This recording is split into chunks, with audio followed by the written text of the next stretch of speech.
Hello বন্ধুরা, good morning. এখন আমি যাচ্ছি আমার বাবার বাড়িতে।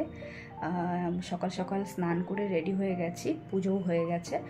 তো এখন আমরা বেরোবো, তো চলো দেখতে থাকো। তো ব্যাগ গোছানো হয়ে গিয়েছে, তো রেডি হয়ে বাইরে বেরোলাম। আর ও এখন গাড়ি বের করছে। বাপের বাড়ি যাওয়া মানে প্রতিটা মেয়ের কাছে ভীষণ আনন্দের ব্যাপার। সেটা তো তোমাদেরকে বলার করে মানে নতুন করে বলার কিছু নেই।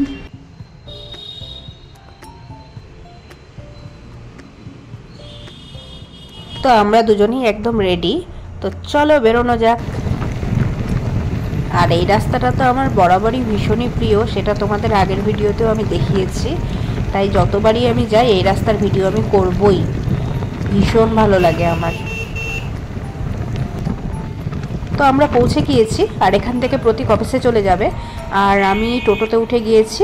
আমি যাচ্ছি আমার বাবার বাড়িতে, আর প্রতীক পরে আসবে অফিসের কাজ শেষ করে।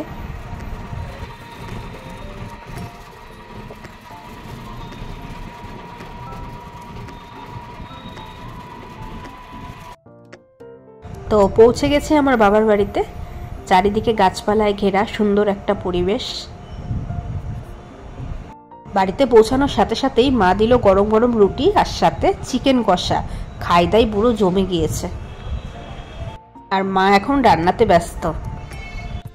দুর্গাপূজা উপলক্ষে দিদি বাবা আর মায়ের জন্য কিছু উপহার পাঠিয়েছে।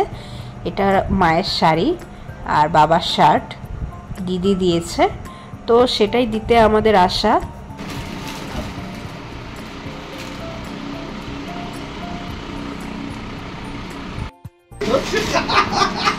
বাবার জন্য এইটা আর আপনার জন্য এইটা, বস্ত্র বিতরণ। শাড়িটা হাতে দাও। পুজোয় পরবেন না? নাও না, পুজো ভালোভাবে কাটুন।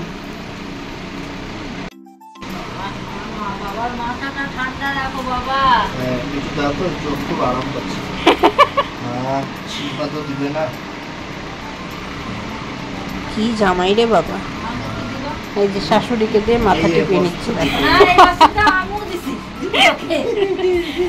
বস্ত্র বিতরণ হয়ে গেছে, দাওয়া নাওয়া। হ্যাঁ, চুল দিয়ে দিব। চুল বলে দিবে, ইয়ে রাম।